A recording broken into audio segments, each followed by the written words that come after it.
Source tonight is the former Democratic presidential candidate himself, Pete Buttigieg, who I should note is appearing here in his personal capacity as a Democrat, not on behalf of the Biden administration as the transportation secretary, just to be clear for everyone. And it's great to have you here. You heard what Eva was just saying there about that moment where Vice President Harris, as these pro-Palestinian protesters, as they appeared to be, started interrupting her rally, how she changed the way she handled it from a few days ago in Michigan. Tonight saying, let me just address this issue, saying she does want to get a ceasefire deal. She does want to get a hostage deal done, and then returning to her stump speech. What do you make of that change, and do you think that's the right way to handle these voices? Well, I think she's handling this with seriousness and sensitivity. She understands the passion that people bring to this issue, which of course makes sense because of the anguish over the situation in the Middle East. She's also made clear that her position and her goal is peace, a ceasefire deal where the hostages come home and everybody has greater peace and security in the Middle East. Nobody's saying that's easy or simple, but when you compare how she's approaching it to the real lack of any kind of meaningful alternative coming from the Trump-Vance ticket, I think it's one more example of why in these troubled times we need the kind of leadership that someone like her and Tim Walz are going to bring to Washington. Well, and you heard Eva mention immigration. Obviously, it constantly ranks as a top issue, especially in Arizona. In your view, how does Vice President Harris convince voters there that she is better equipped to handle this than Donald Trump is? Well, I think part of it is reminding everybody of her own background, confronting cartels, making sure from her time as an attorney general, as a prosecutor in a border state, and before that as a district attorney, that she understands what it means to look after the rule of law and to keep people safe. On the other side, something that she's going to point out and has pointed out effectively, you have Donald Trump, who came in to destroy a bipartisan deal that would have made the border safer. And the reason that he destroyed it is not because he had some principled objection. It's because, actually precisely because it would have made the border safer. See, if the border gets better, it's worse for Donald Trump because he thrives on that chaos. That's why he came in at the last minute and undercut that border deal. But most importantly, her message about that isn't backward looking. Her message is forward looking. She has said very clearly, Congress should put that border deal back together, bring it to her, and as president, she'll sign it. Yeah, and she repeated that on stage tonight. There's no denying that Trump tanked that bill. We had Senator James Lankford, who helped negotiate it, the Republican himself here, talk about this. But on immigration itself and where she's been previously, she has in the past voiced support for decriminalizing illegal border crossings. And so when it comes to how she's reversed her positions from some places that she staked out in the last Democratic primary that y'all both ran in, do you want to hear that from Harris herself instead of, reading about it in stories on background from reporters like what we've been doing?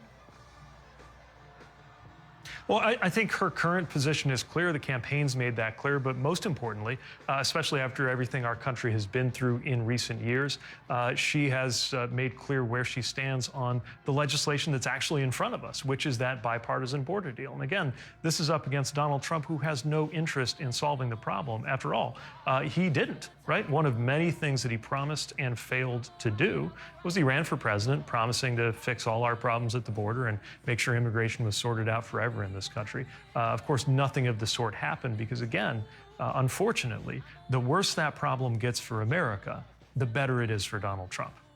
Harris is on stage with Governor Walz, her new running mate that she introduced this week. I haven't spoken to you since she picked him as her running mate. I want you to listen to what former President Donald Trump said about Tim Walz yesterday.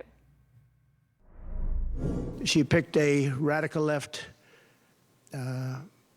man that is, he's got things done that he has positions that are just not, it's not even possible to believe that they exist. He's going for things that nobody's ever even heard of. Heavy into the transgender world, heavy into lots of different worlds. As you know, Governor Walz has been a major proponent for transgender rights, gender-affirming care. He signed executive orders regarding that in his home state of Minnesota. But I wonder just what your reaction is to how Donald Trump is talking about that. He said that yesterday. The day before, he said he's into transgender everything, was the quote that he gave to Fox News. Well, first of all, it's another example of Trump's inability to talk about what he is actually going to do to make anyone's lives better. What Tim Walz focused on and focuses on as governor is just that. You look at the achievements in Minnesota, and you don't have to be a Democrat or a progressive to be, I think, really impressed with what he's done to make sure that every child attending school can eat, to make sure that there's paid family leave, something the vast majority of Americans think we should have, but Republicans are against. On issue after issue, what you see is what you get with Tim Walz, which is a pretty commonsensical, middle-of-the-road Democrat and Midwestern governor. Now, look, this is a playbook that is as unimaginative as it is unconvincing, because this is what Republicans say about literally any Democrat running against literally any Republican. They always say that they're too far left. It could be Joe Manchin running for president, and they'd say, you know, he's too far left. But it's also pretty mushy and lazy for Donald Trump's best attack to be, what was it? He's heavily into lots of different worlds. Like, you'd think he would at least be able to point to a few more specifics, but sometimes you get the feeling that Trump's heart isn't in this anymore, the laziness of his attacks, not to mention the, again, lack of any coherent account of what he's actually going to do to make Americans' lives better. You think he's a different kind of candidate now than he was in 2020 or 2016 in terms of how he's approaching this race, you mean? Yeah, I mean, you can just tell that he's lost a step. You know, he's getting mushier, fuzzier, more confused. You look at this press conference, he declared that he was in a helicopter that went down with Willie Brown on board. He's never even been in a helicopter with Willie Brown. And it does raise some real concerns about what's happened to Donald Trump over the years, right? Is this a symptom of something? Is he struggling to maintain a grip on reality or to tell the difference between dreams and what is real? Or best case scenario, he's just lying again. Republicans are attacking Governor Walz over when he retired from the military after he served for 24 years, also overstating his title on some occasions, his rank where he was. As a fellow veteran who you were careful about how you characterized your service on the campaign trail when you ran, what do you make of those attacks? I think it's one more example of how all they can do is tear down. Look, in the military, you're eligible to retire after 20 years. Tim Walz stayed for 24 years. And some people are trying to attack him because he didn't make it 25 or 26. It's just not the way that most service members, most veterans would talk about their own service or someone else's service. And it's part of a broader pattern, especially what you see with J.D. Vance, right? You know, earlier he was getting a lot of attention for the way he talks about family, not so much lifting up the idea of family and talking about how proud he is to be a father, but rather saying that if you're not a parent, there's something wrong with you, the whole childless cat ladies thing. And there's something kind of similar here, right? He didn't just say that he's proud of the time that he served in the Marines and leave it at that.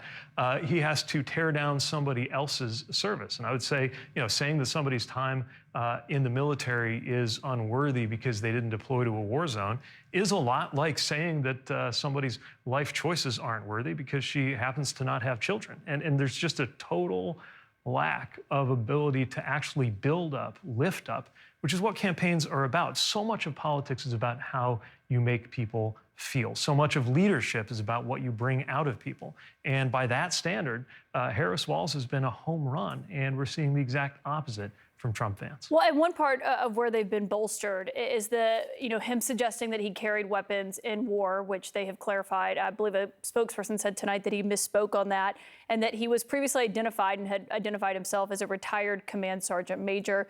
He served as that, was elevated to that, but he reverted back to the rank of master sergeant when he left because he didn't complete the appropriate coursework.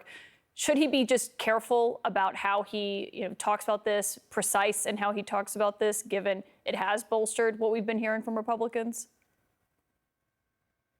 Yeah, of course, and they took the opportunity to clear that up. But again, I think this shows you how desperate Republicans are not to talk about the issues. They don't want to talk about their proposal for tax cuts for the rich. They don't want to talk about their campaign to end a woman's right to choose in this country. So they need us to be quibbling over the finer points of how when you have a conditional promotion to command sergeant major, but don't retire at that rank, it's different from if you retire at that rank, but you still technically held out. Those are the kinds of things they want us talking about because they don't want us talking about the underlying issue. Same thing with the thing about the weapons that Tim Walz very much did carry and fire and train on and use across his 24-year military career, right? The reason why they're going so deep and so hard is to find the one time out of however many times he's talked about the issue, the one time when instead of saying the weapons of war he carried, he said the weapons he carried at war. It's to make sure that we don't think about what he was actually talking about at the time, which is that weapons like the weapons he trained on, assault weapons, those military-style weapons, should not be in our neighborhoods, they should not be in our schools, and they should not be threatening the lives of our children, a position, by the way, that most Americans agree with. But the last thing that the Trump ticket wants to talk about is why they are facing down and disagreeing with the 90% of Americans, including the vast majority of Republicans, who think we should at least have universal background checks to keep our kids and our communities safe. They want us to be talking about anything but their deeply unpopular plans. And this is an example of that. So yeah, of course, it's important to clear up the time that he misspoke, but let's not allow them to successfully use that to distract what is actually going to affect you right now, sitting at home, hoping your kids will be safe when they go to school, which is, of course, not the finer points of terminology. Yeah. It's whether the President of the United States is actually going to get serious about gun safety.